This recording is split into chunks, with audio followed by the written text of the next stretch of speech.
Alexis. Hello. Hey, how you doing? I'm good. Thanks for taking time out to sit with Voice Newspaper. No problem, it's an absolute pleasure. So much to talk about, so much to touch on. And we'll get to the Classic Brtis Awards a little bit later. Right. But tell me something. Take me on a journey that sees a young man like yourself develop into the classical pianist, improviser and composer that releases his first album, The Secret Piano, in 2009. Walk me through those steps. Okay. So I started off as a church organist, and my dad got me into that deeply religious family, and so I became a church organist when I was about 7. And before that, I was obviously playing the piano, and I was playing on the kitchen table, which is how I learnt in terms of my formative years. They eventually got me a piano. I think they got bored of the tapping noises around the kitchen. And from the organ, I then won scholarships to various academies and colleges. Royal Academy of Music when I was 11, and then trained as a composer and a pianist. Violin briefly, played that hideously. But piano stuck, composition stuck, orchestration, all those sorts of things. So for me, the Royal Academy was key, and other places as well. A lot of practice, a lot of hard work, a lot of sacrifices, but a lot of reward as well, and I've just kept on doing it ever since. Obviously making music, composing for various projects, releasing records, and I've been fortunate enough to work with really fantastic people as well, which has allowed me to share my music with a wider audience. Where did you grow up? I mean, and what was life as a youngster being married to the piano, the organ, so young? So I grew up my dad was in the Royal Air Force, so we travelled around and I lived on bases.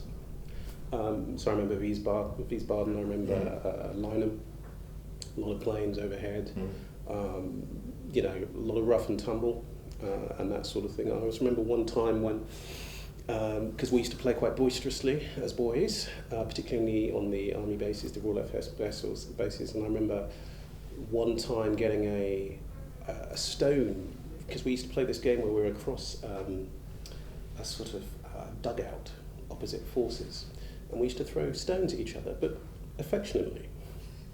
As affectionately as you could. This was the game, and we in the hope that one might land, but in a nice way. And I remember coming home and one hit me flush in the face. My face was completely covered in blood, which we all thought was marvellous, of course. So I went home. My mum fainted. It was just couldn't see my face. So it was tough. Yeah. It was rough, but that was the environment, and it was a kind of boys will be boys, and I loved it. And then I think we moved to a place called Bagshot when I was about 6, which is Surrey. So a very genteel place. And that's where I became a church organist at Christ the King Church. It wasn't out of the ordinary for me to be doing what I was doing, because for my parents it was all about you just raise the bar, you do what you're doing, you don't look around to see who else is doing it, and you get on, and you work harder than anyone else. That's what they used to always say. You need to work harder than anyone else for whatever reason. And so that's what we did every day. It was about practice, it was about learning, it was about being ready. And so for me it was a good place to grow up. It was quiet. And then from there, when I used to go to London for the Royal Academy every week, which I loved going into London and doing that. And then I went to boarding school, went to Purcell when I was about 14, and that was Harrow. At that time, it's now Bushy, but it was at the top of Harrow Hill, next to Harrow School. I remember that. And it was just gorgeous, great friends, idyllic, and incredible teachers, wonderful headmaster, John Bain, brilliant man. But my musical studies were always undertaken at Royal Academy, so I learned piano there. Right. Purcell was just for the environment, to be with my friends. Socialising skills? Not really. It was more to have that fully immersive weekly experience. Right. So I was there every day because I loved Academy so much. I thought I want that every day. And where did my friends go? Well, they go to Purcell. So that's why I went there, and it was incredible for me. 1992 was your concert debut. 1992. Is that right? That was well, actually, I kind of think of my concert debuts when I was 11, right, in the Duke's Hall, in the Royal Academy. That's when I played a complete programme of my own music. What was that experience like? Good and bad? Well, the Duke's Hall was an incredible place. It was just, for all sorts of reasons, it was cavernous. I mean, the place is huge. Everything about the Royal Academy, I remember at that time, is just about excellent in every way. Even the way it looked, the pianos. But I remember being very nervous, and I turned to a lady. I don't think she was my teacher, but she just happened to be beside me before I went on stage, and I said, I'm really nervous, as a little boy. And she said something that I when any young person says the same thing to me, I repeat this. She said, stop being so selfish and thinking about yourself. Think about the music. I remember the comment going straight through me like a dagger, because I thought, you know, it really is quite harsh, but I knew exactly what she meant immediately. Because nerves only stems from if you're consumed with thinking about your own emotion, rather than thinking about what it is that you want to communicate with other people. And as soon as you park yourself and think about what you want to give, then the nerves kind of dissipate and evaporate. So I remember that moment for that reason. Do you think that's contributed to your confidence from that point then? Because if that stuck with you, you're kind of free, aren't you? You're free, you're liberated. Yeah, I mean, it doesn't happen. And there are times which are perhaps more pressured than others, and you have to adapt. But you kind of learn from every situation. You know, if something's gone really well, but you feel really pressured, you look at the next time and think, well, you know what, I coped with it then, and that's what I did, therefore I'm going to thrive now. And you kind of build up this armory and these tools and these devices. Yeah. I said I'd quote your website as gospel, so correct me where I'm wrong. Okay. Piano Karma, Yeah. Stolen Lullabies, Escape, and The Piano Whisperer are all of your albums released since 2009, is that right? That is correct. Yeah. You've stayed busy. I mean, talk about finding inspiration for those projects and your own musical growth during that period. Okay, so my albums tend to fall into two different camps, I guess. One is the very free, sort of metaphysical, improvisatory sort of album, which is where I might reflect on a word or a feeling, or those are some of the most powerful moments for me when I'm just in a darkened room. There is no music, there's no plan. There are just perhaps words, or there's just something I want to meditate on, or something I've been thinking about. I remember there's one track, which I think is one of my albums, I can't remember, it's called Angel. And it was a boy had died in really tragic circumstances, very young. And his mum obviously was inconsolable, and she wrote to me with, and I asked for his letters, the things that he had written. And so I had that on the piano, the words that the boy had written and that people had written about him. Right. And so that piece was a meditation on that.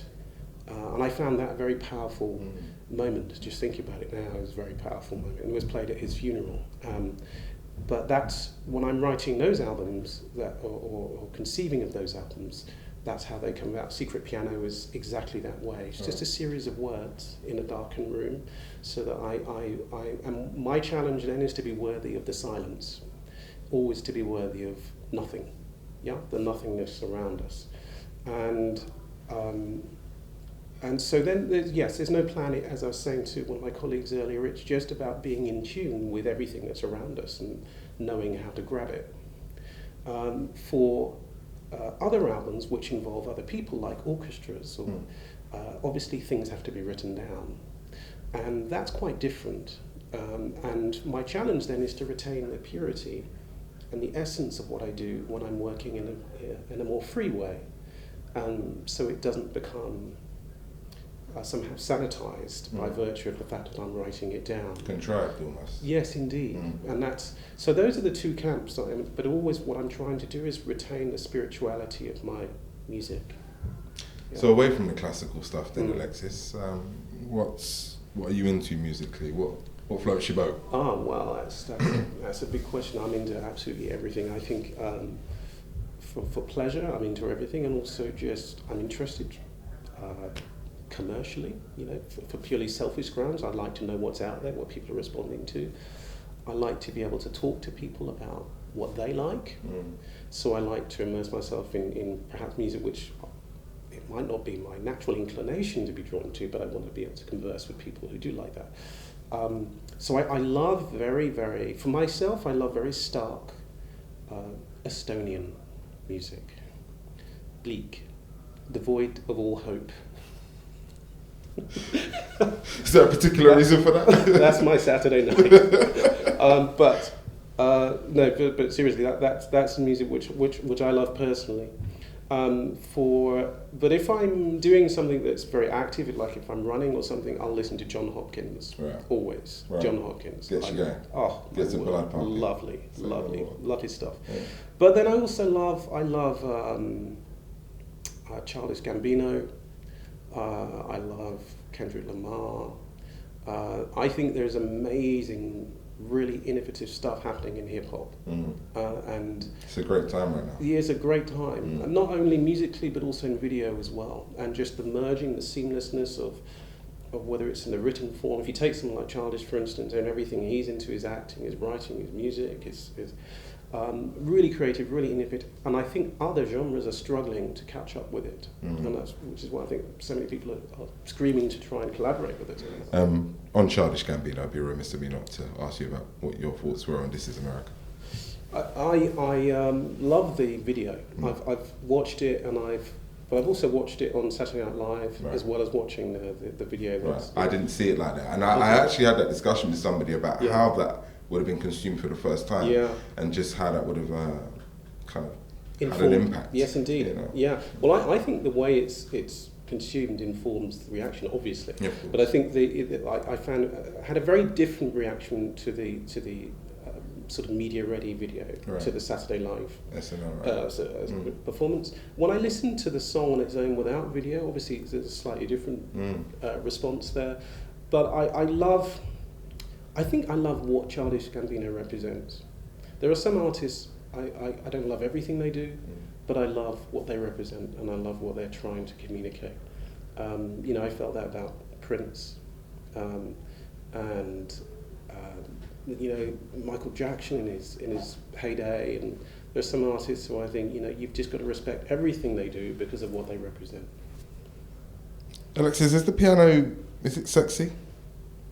By that, I mean, is learning to play a big enough draw for the youth, for the youngsters? Okay, that's a really interesting question. I think, for me, I'm not sure the learning, the pain that's involved in acquiring a skill over time, over years, I'm not sure that's in vogue anymore. Because of the immediacy of modern culture. And the fact that everything is so available and opportunities can come without pain, I think it makes things like learning musical instruments not necessarily as attractive as they once were. And I think that's a challenge, because I think Wynton Marsalis said it once. I think everybody wants to be that kind of dragon slayer, but nobody wants to fight the dragon. Nobody actually wants to endure the pain. And I can remember lots of pain, and just being, just so tired and all that sort of stuff. And I wasn't doing it heroically, it's just because I knew of nothing else. But I'm just not sure whether that's woven into the fabric of youth culture at the moment. I asked that because obviously you're in a position now where, I think I saw numbers of something like 50 million streams, 1 million Spotify plays. Yeah. Every month. That makes it sexy, because now it becomes viable as an option for the youngsters who maybe are up for enduring that pain. Do you think that dynamic has helped, or is it not looked upon and been pushed in that way? I'm not sure. I'm not sure whether the consuming and the doing are inextricably linked necessarily. I think and it's also interesting because I had somebody who I used to teach years and years and years ago wrote to me. He was in Rome, and he's making music and I think grime music. And he said, "Look, what do you think?" And I said, "Well, look, send me stuff. I'll comment on it." And he had a dissertation to do, and it was all about the future of music and all this sort of stuff. And he said, "Where is music going?" And I'm not sure whether music's necessarily going, if you look at record companies and how record companies have changed and whether people consume music, I think it's more moving towards the star curator. You know, the way that we have curators on Spotify Of course, yeah. and these being kind of playlists. My feeling is that they're going to become the superstars of tomorrow, rather than the people who play the music. It's going to be the tastemakers who they're like the new age DJs, who get signed by the record companies. You know, the people who don't necessarily play, but who are really influential and can inform taste. So I'm not sure playing is necessarily going to be the BN, you know, for everybody. And I'm not sure whether that's what we should be advocating necessarily. In order to do this and be immersed in, you have to play it.